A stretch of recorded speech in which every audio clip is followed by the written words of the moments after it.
बिस्मिल्लाहिर्रहमानिर्रहीम। अस्सलामुअलैकुम। आप देख रहे हैं कुछ दिल की बातें और मैं हूं सुहेल सैयद। आज का हमारा टॉपिक है बच्चों के हवाले से। बच्चों के हवाले से मेरी मुराद है वो बच्चे जो अभी आपके छोटे बच्चे हैं या 12-13 साल, उन बच्चों के मुताबिक मैं आपसे बात करूंगा। जैसे मैंने अपने बहुत सारे दोस्तों को ये देखा या अपने रिश्तेदार जो कज़न्स वगैरह होते हैं या आपके दोस्त अहबाब, आपके जानने वाले या आपके आसपास के लोग, कि वो अपने बच्चों को जो है वो दूसरों के घरों में छोड़ते हैं कि वो उनके पास स्लीप ओवर भी करें, वो उनके साथ पूरा पूरा दिन टाइम स्पेंड करें। देखिए, वक्त जो है वो बहुत चेंज हो गया है। पहले के वक्त में और अब के वक्त में बहुत फ़र्क है। पहले जो हमारा बचपन था, हम भी जाते थे, हम भी रहते थे दोस्तों के घर। तो खैर हमें बिल्कुल अलाउ नहीं था रहना, लेकिन कज़न्स वगैरह का भी हमारा कोई ऐसा नहीं था। छुट्टियों वगैरह में कभी बहुत हुआ तो चले गए, लेकिन वो भी बहुत कम ऐसा होता था कि आपको किसी के घर रहने की इजाज़त होती थी। लेकिन पहले ये होता था कि पहले सोशल मीडिया या गेमिंग और ये चीज़ें इतनी नहीं थी, तो बहुत ज़्यादा बच्चे जो थे वो बड़ों की नज़रों में रहते थे। अगर टीवी भी देख रहे हैं तो बड़ों के सामने ही देख रहे हैं, क्योंकि घर ऐसे होते थे। वो वाला सिस्टम नहीं था कि जी हर बच्चे के कमरे में एक अलग कंप्यूटर, एक अलग स्क्रीन है, तो वो उसमें क्या देख रहा है, वो क्या कर रहा है, आपको पता ही नहीं है। पेरेंट्स जाते भी नहीं है, चेक भी नहीं करते हैं आजकल। तो उसका जो है वो बड़ा इफ़ेक्ट पड़ता है बच्चों के कैरेक्टर के ऊपर और बच्चों की पर्सनैलिटी के ऊपर। तो मैं सबसे पहले तो मैं पेरेंट्स को ये कहूँगा कि अगर आपके छोटे बच्चे हैं तो उनको आप अलाउ नहीं करें कि वो किसी की भी गोद में बैठें, क्योंकि गोद में बिठाना जो है वो बच्चों के लिए सही नहीं होता है। जैसे आपने देखा होगा कि अक्सर घरों में ये होता है कि दूसरे जो है वो बच्चे को गोद में लेके बैठे हुए होते हैं। तो एक तो ये चीज़ बहुत गलत है। ये आप अपने बच्चों को सिखाएं, स्पेशली बच्चियों को तो बहुत ज़्यादा सिखाएं कि वो कभी भी गैरों की गोद में नहीं बैठें, चाहे वो कोई भी हो, चचा हो, मामू हो, ताया हो, क्योंकि ज़माना बहुत बदल गया है, हालात बहुत बदल गए हैं। अब वो हालात नहीं हैं जो पहले जैसे हालात थे। ख़ुद इंसान को कोशिश करनी चाहिए, एहतियात करनी चाहिए कि आगे कोई मिसहैप हो, ये तो उससे बेहतर है कि आप पहले एहतियात कर लें। तो इसका तो मैं सख्त खिलाफ हूँ। बच्चों को कभी भी किसी की गोद में नहीं बिठाना चाहिए। दूसरे बच्चों को आप कभी भी किसी के साथ अकेले ना भेजें। अकेले से मुराद है मेरी कि जैसे अगर आपके घर कोई आया हुआ है, कोई अंकल आए हुए हैं या कोई कज़न आए हुए हैं और वो आपसे ये बोलते हैं कि जी मैं जा रहा हूँ कुछ लेने के लिए बच्चों को, तो बच्चों को मेरे साथ भेज दें और आपने बच्चों को भेजें। हाँ, अगर वो अपने बच्चों को भी साथ लेके जा रहे हैं और आपको लगता है कि मतलब वो आप उन पर ट्रस्ट कर सकते हैं कि वो अपने बच्चों को साथ लेके जा रहे हैं या उनकी अहलिया उनके साथ जा रही हैं, तो ठीक है, आप भेज दें। लेकिन अकेले अपने बच्चे को कभी भी किसी के साथ नहीं भेजें, क्योंकि हालात बहुत बदल गए हैं। हालात अब वो नहीं हैं।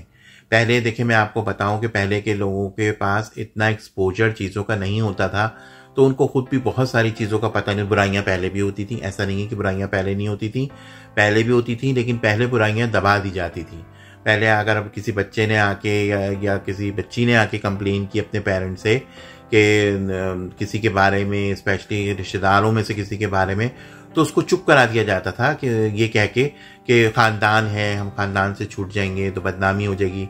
लेकिन मैं ये समझता हूँ कि ये गलत है, ये नहीं होना चाहिए। आपको अपने बच्चों को ये बात सिखानी चाहिए कि अगर कोई भी उनसे कोई गलत बात करता है, उनको कोई गलत चीज़ दिखाता है, क्योंकि आजकल तो इतना ईजी हो गया है, फ़ोन के ऊपर इतना आसान हो गया है। पहले तो ये होता था कि वीसीआर होता था, अगर आप कोई कैसेट ला रहे हैं तो ज़ाहिर है आप उनकी नज़रों में हैं, अपने घर वालों की, सबको पता है। छुपा के भी आप अगर लाएँ तो वो तो उसी सूरत में मुमकिन होता था जब घर में कोई ना हो। लेकिन अगर सब मौजूद है घर में तो ये तो मुमकिन ही नहीं होती थी चीज़ें, क्योंकि टीवी भी बीच में होता था, कभी भी कोनों कमरों में टीवी नहीं होता था। अब तो इतनी आसानी हो गई है, फ़ोन स्क्रीन है, उसकी वजह से बहुत आसानियाँ हो गई हैं लोगों को। तो आप, अगर आपका बच्चा आपको कुछ बताता है या आप अपने बच्चे में कोई ऐसी चेंजेस देखते हैं, तो आप ज़रूर उसके ऊपर नोट करें, आप ज़रूर उसके ऊपर वर्क करें। क्योंकि अक्सर ऐसा होता है कि पेरेंट्स जो है वो बच्चों को मना कर देते हैं, ये बच्चों की बात पे भरोसा नहीं करते, उसकी वजह से आगे बहुत इश्यूज़ होते हैं और ये बहुत गलत हो जाता है। ये आगे जाके बहुत बच्चों की पर्सनैलिटी उससे बहुत ख़राब हो जाती है। तो आपने देखा होगा कि अक्सर बच्चे जो हैं वो बहुत चिड़चिड़े हो जाते हैं, उनका अपने घर में दिल नहीं लगता, उनका दिल बस कहीं और, किसी और के घर में दिल लगता है। अब आप ये रीज़न कहें कि जी मेरे घर में क्योंकि और बच्चे नहीं हैं तो इसलिए मेरा बच्चा घर में बोर होता है तो इसलिए वो दूसरे के घर में जाता है। अगर आपके घर में बच्चा नहीं है तो मतलब ये तो आपको पता है ना, उस बच्चे को भी पता है आपके घर में कोई नहीं है, आप उसको घर की डिफरेंट चीज़ों में बच्चों को इंगेज करें। आप घर के बहुत सारी चीज़ें होती हैं, घर के काम होते हैं, आप उसमें बच्चे को इंगेज करें, अपने साथ उसको बिठाएं, अपनी पार्टी करें उसके साथ। असल में मुझे ये भी लगता है कि बहुत सारे पेरेंट्स अपने सुकून के लिए भी बच्चों को इधर उधर भेजते हैं। उनको लगता है कि चलो बच्चा थोड़ी देर के लिए कहीं चला गया तो मैं भी थोड़ा सुकून कर लूँ, मैं भी थोड़ा आराम कर लूँ, मैं भी अपनी चीज़ें कर लूँ। तो फिर ये कि आपका बच्चा सिक्योर नहीं है, क्योंकि आपके हालात वो हालात नहीं हैं। स्पेशली लड़कियों को तो मैं कहता हूँ, चाहे वो कितनी ही छोटी क्यों ना हो, चाहे वो कितनी बड़ी क्यों ना, आप उसको कभी भी अकेले किसी के घर अलाउ नहीं करें।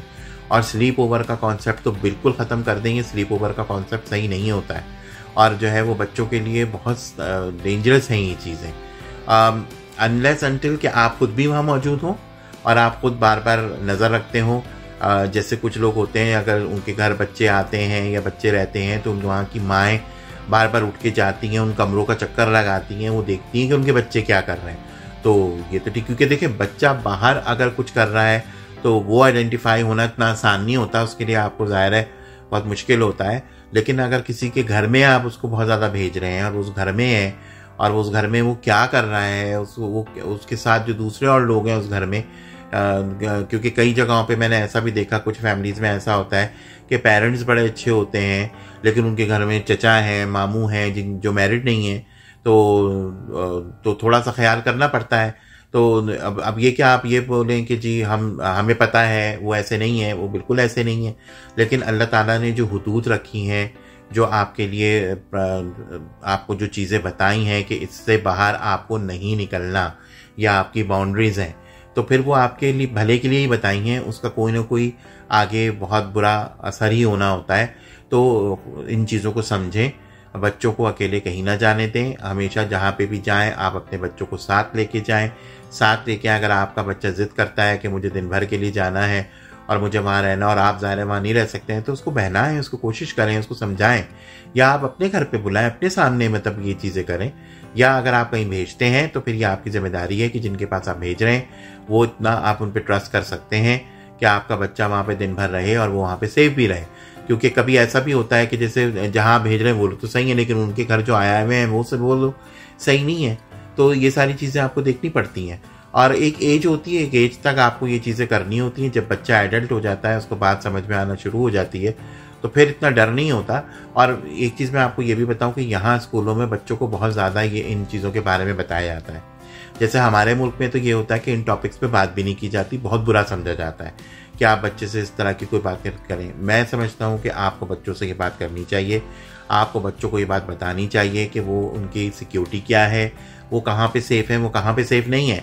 अगर आप बच्चों को ये बात नहीं बताएंगे, कल को अगर बच्चे के साथ कुछ गलत होगा तो ये बहुत उस बच्चे के लिए प्रॉब्लम हो जाती है। तो मैं इन चीज़ों को समझें, इन चीज़ों पे वर्किंग करें।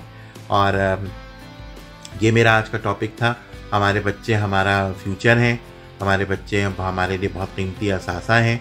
कल को अगर आपके बच्चे को कोई साइकोलॉजिकल प्रॉब्लम होती है, कोई इमोशनल प्रॉब्लम होती है, किसी भी किस्म की कोई चीज़ होती है, तो वो बहुत हार्ड हो जाता है, उसकी आगे पर्सनैलिटी डैमेज हो जाती है।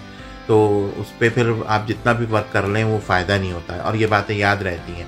जैसे मैं आपको बताऊं कि अगर ये मसले अब तो हैं, ये मसले बहुत पहले भी हुआ करते थे, मतलब 20 साल 25 साल 50 साल पहले भी ये चीज़ें होती थी। लेकिन पहले ये होता था कि क्योंकि पेरेंट्स डरते थे, पेरेंट्स के पास एक्सपोजर नहीं था, बच्चों के पास एक्सपोजर नहीं था। बच्चे हर कोई जो उनके घर आता था उसको बिल्कुल अपना ही समझते थे। अब ऐसा नहीं है, हालात बहुत बदल चुके हैं। तो मेरी इस बात पर ज़रूर गौर कीजिएगा, और अगर किसी की फीलिंग्स हर्ट हुई हो तो मैं माजरत चाहता हूँ। लेकिन मेरा काम है आपको ये बात बताना, और इसके ऊपर आप ज़रूर गौर करें, इसके ऊपर ज़रूर सोचें। आसपास के जो सराउंडिंग्स हैं आपके, उस पर ज़रूर नज़र रखिए। अब बच्चों को कहीं भी भेजें तो अलर्ट रहें। तो इंशाअल्लाह बहुत जल्द एक नया टॉपिक लेके दोबारा हाजिर होंगे। और अपने बच्चों का, बुज़ुर्गों का स्पेशली बहुत ख्याल रखिए। मिलते हैं एक अगली वीडियो में। जब तक के लिए अल्लाह हाफ़िज़।